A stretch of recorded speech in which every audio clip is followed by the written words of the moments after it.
जी friends, आज का जो हमारा टॉपिक है वो है inertial and non inertial frame of reference. हमने मैकेनिकल की एक सीरीज स्टार्ट की हुई है, तो इस सीरीज़ में जो लेक्चर है वो हमारे पास है लेक्चर नंबर 5 है। इसका जो बी पार्ट है inertial and non inertial frame of reference, ये टॉपिक है। तो आइए स्टार्ट करते हैं। बिस्मिल्लाहिर्रहमानिर्रहीम सल्लल्लाहु अला मुहम्मद सल्लल्लाहु अलैहि वसल्लम। इधर सबसे पहले मैं लिखता हूँ, ये मेरे पास इनर्शियल, और इधर मैं लिखने देता हूँ नॉन इनर्शियल। ओके, सबसे पहले हमें ये पता है कि इनर्शियल फ्रेम ऑफ रेफरेंस किससे कहते हैं, उसके बाद हम इनर्शियल और नॉन इनर्शियल पर आएंगे। तो फ्रेम ऑफ रेफरेंस सपोज करें हम एक हमारे पास ये रोड है, तो हम इस रोड पर चल रहे हैं। ये एक इंसान है, तो ये रोड चल रहा है। तो जो अब ये इंसान 1 मिनट के बाद यहाँ आ जाएगा। ओके, तो अब ये इंसान कह सकेगा कि मैंने यहाँ से ये लेकर यहाँ तक जो डिस्टेंस है वो 2 मीटर यानी 20 मीटर डिस्टेंस तय किया है। वो किस वजह से कहेगा? क्योंकि वो देख रहा है कि ये हमारे पास जो ये है, यहाँ कोई ना कोई हमारे पास यहाँ कोई दुकान होगी, कोई दरख्त होगा, कोई मकान होगा, कोई हमारे पास कोई ना कोई पॉइंट होगा जिसको वो देखकर कहेगा कि मैं वहाँ से चला था तो यहाँ तक पहुँच गया हूँ। तो ये हमारे पास फ्रेम ऑफ रेफरेंस होता है। ओके, तो अगर कोई एक इंसान है या कोई चीज़ है, तो उसको हम स्पेस में यानी ज़मीन से ऊपर बहुत ऊपर ले जाएं, तो स्पेस में कोई चीज़ नहीं होती, कोई फ्रेम ऑफ रेफरेंस नहीं होता। तो वो आदमी कहेगा मुझे नहीं पता मैं कहाँ से चला था, कहाँ तक पहुँच गया हूँ, अब मैं कितने में टाइम में कहाँ पहुँचूंगा, क्योंकि उधर कोई फ्रेम ऑफ रेफरेंस नहीं है। उधर वो खला ही खला स्पेस ही स्पेस है, तो उधर कोई भी फ्रेम ऑफ रेफरेंस नहीं होगा। और हम फ्रेम ऑफ रेफरेंस को डिफरेंट वे से डिफाइन कर सकते हैं। ये एक्स एक्सिस, ये वाई एक्सिस, ये जी एक्सिस। ओके, तो यहाँ से आदमी यहाँ जाएगा तो कहेगा कि मैं यहाँ से चला था तो यहाँ तक मैंने 25 मीटर से जो डिस्टेंस तय कर लिया। क्यों? क्योंकि वो इसको देखकर कहेगा। तो इसको हम कहते हैं फ्रेम ऑफ रेफरेंस। अब हम बात करते हैं इनर्शियल फॉर्म में। इनर्शिया में जो इनर्शियल फ्रेम ऑफ रेफरेंस होता है, इनर्शियल फ्रेम ऑफ रेफरेंस में जो हमारे पास न्यूटन लॉज होते हैं वो अप्लाई होते हैं। Newton laws apply are apply होते हैं, जबकि नॉन इनर्शिया में न्यूटन लॉ नॉट अप्लाइड। अब इसका मतलब क्या हुआ, इसको हम एग्जाम्पल से समझते हैं। कि देखें कि अगर एक बॉडी है, सपोज करें हमारे पास ये एक बॉक्स है, एक कार है, समझ ले कार है ये हमारे पास। तो ये कार रेस्ट में है, तो ये उसी वक्त तक रेस्ट में रहेगी जब तक इस पर हम कोई एक्सटर्नल फोर्स नहीं लगाएंगे। जब इसका पर हम कोई एक्सटर्नल फोर्स लगाएंगे तो ये मूव करना शुरू करेगा। अगर ये कांस्टेंट वेलोसिटी से, कांस्टेंट वेलोसिटी मतलब एक्सेलरेशन जीरो, हम जानते हैं कि जहाँ कांस्टेंट वेलोसिटी होती है वहाँ एक्सेलरेशन जीरो होता है।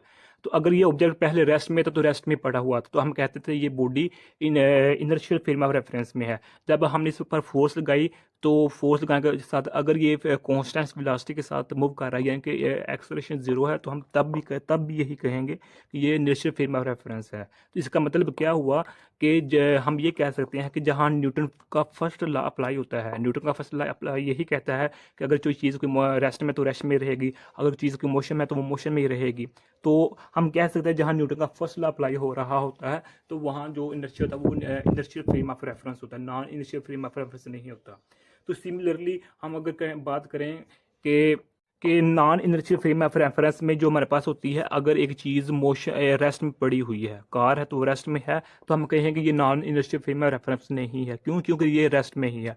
अगर ये कार मूव कर रही है, अगर ये कार मूव कर रही है विद वेरिएबल वेलोसिटी, वेरिएबल यानी कि वेलोसिटी कभी कम होती है कभी ज़्यादा होती है, इसकी स्पीड कम होती है कभी ज़्यादा होती है, तो हम कहेंगे ये non inertial frame of reference में है। ओके, तो मतलब क्या हुआ कि इनर्शियल फ्रेम ऑफ रेफरेंस में न्यूटन के तीनों लॉ अप्लाई होते हैं, इसमें तीनों लॉज अप्लाई नहीं होते। अब सेकंड जो टर्म है वो होती है वेलोसिटी की। कि इनर्शियल फ्रेम ऑफ रेफरेंस में जो हमारे पास वेलोसिटी होती है वो या तो जीरो होगी या फिर कांस्टेंट होगी। क्या होगी? कांस्टेंट होगी। जिस तरह मैंने पहले बता दिया कि जब भी कोई चीज़ मोशन में है, अगर वो कांस्टेंट वेलोसिटी के साथ है तो कांस्टेंट वेलोसिटी का मतलब है कि एक्सेलरेशन जीरो है, मतलब वेलोसिटी एक्सेलरेशन जीरो है, यूनिफॉर्म वेलोसिटी है। या फिर अगर कोई चीज़ मोशन में रेस्ट में पड़ी हुई है तो उसका जो वेलोसिटी होगी वो जीरो होगी। तो हम कहते हैं कि इनर्शियल फ्रेम ऑफ रेफरेंस में वेलोसिटी जीरो होगी या फिर कांस्टेंट होगी। अब इसका उल्ट यहाँ non inertial frame of reference में होगा कि इसमें जो हमारे पास वेलोसिटी होगी वो कभी भी जीरो नहीं होगी। ओके, ये दूसरे फॉर्म में मैं ये कह सकता हूँ कि वेलोसिटी कभी भी कांस्टेंट नहीं होगी। डन हो गया। अब अगर नेक्स्ट पॉइंट की बात करें तो इस केस में जो हमारे पास होता है Newton F is equal to M A, यही न्यूटन का जो सेकंड लॉ है, इसके अकॉर्डिंग हमारे पास ये फार्मूला होता है।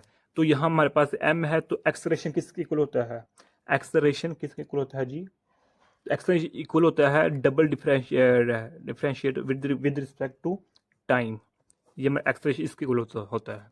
ओके, तो अब इसको हम मज़ीद इस तरह लिख सकते हैं कि हमारे पास M D V over D T.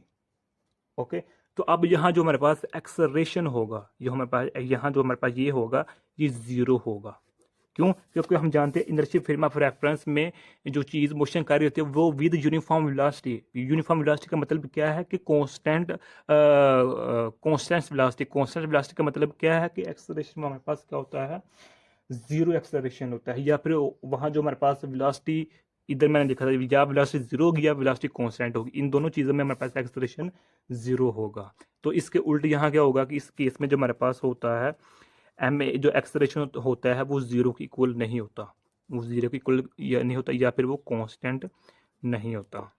फिर सिंपल अल्फाज में मैं यही कह सकता हूँ कि इनर्शियल फ्रेम ऑफ रेफरेंस में जो हमारे पास एक्सेलरेटेड नॉन एक्सेलरेटेड होता है, नॉन एक्सीलरेटेड।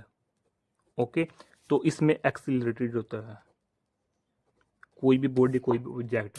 अब इसका मतलब वही है, बातें वही है कि नॉन एक्सीलरेटेड का मतलब होता है या कोई चीज़ रेस्ट में है, या फिर अगर कोई रेस्ट में नहीं मोशन में है तो वो विद यूनिफॉर्म वेलोसिटी है, तो वहाँ जो एक्सेलरेशन होगा वो ज़ीरो होगा, यानी कि नॉन एक्सेलरेटेड होगा। तो यहाँ यूनिफॉर्म वेलोसिटी नहीं होगी, तो एक्सेलरेशन हमारे पास कुछ ना कुछ होगा। तो जहाँ अब यहाँ लास्ट पे एक पॉइंट है, तो वो पॉइंट मैं समझता हूँ कि बहुत इम्पोर्टेंट है। मैं इधर लिख देता हूँ कि a force acting on a body is a real force, याद रखिएगा।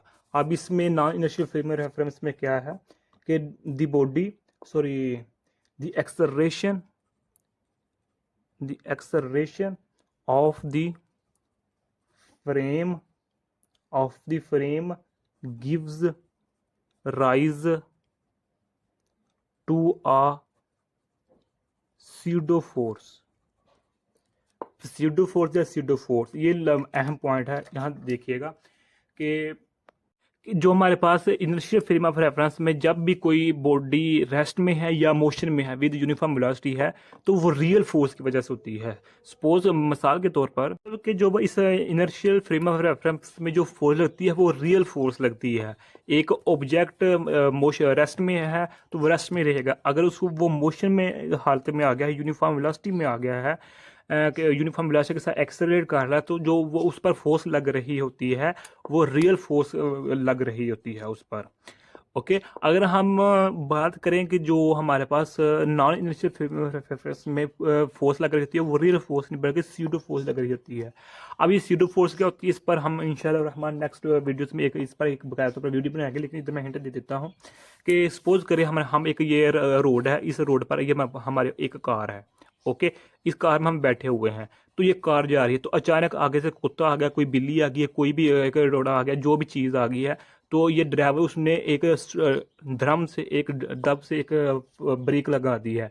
तो जब ब्रेक लगाई है तो यहाँ जो पैसेंजर होंगे वो खुद आगे आगे की तरफ, अगर खड़ा हुआ है तो वो ज़्यादा मूव कर जाएगा आगे तरफ, अगर बैठा हुआ है तो वो भी आगे की तरफ मूव कर रहेगा थोड़ा सा। तो ये हमारे पास स्यूडो फोर्स होती है। या फिर इसका हम एक और एग्जांपल ले सकते हैं, सपोज करें हमारे पास एक ये कार है। ओके, तो ये कार है, तो ये कार के अंदर एक हमारे पास ये स्ट्रिंग साइड हमारे पास ये बॉल है। ओके, बॉल गेंद को लटकी हुई है, तो जब ये गाड़ी स्टार्ट होगी या मूव करना शुरू करेगी तो ये जो बॉल होगी ये खुद ब खुद ही, इस पर कोई फोर्स नहीं लगेगी। जब भी गाड़ी स्टार्ट होगी मूव कर रही होगी तो ये खुद ब खुद इस तरह जो होगी वो मूव कर रही होगी। तो ये भी एक स्यूडो फोर्स की एग्जांपल है। तो यही आज मैं इतना सा टॉपिक था। मैं उम्मीद करता हूँ आप लोगों को इस वीडियो की समझ आ गई होगी। अगर आप लोगों ने अभी तक हमारे चैनल पाक एमएन अकेडमी को सब्सक्राइब नहीं किया तो सब्सक्राइब कर दे। लाइक खैर जज़ाकल्लाहु खैर। अस्सलामु अलैकुम व रहमतुल्लाहि व बरकातुहू।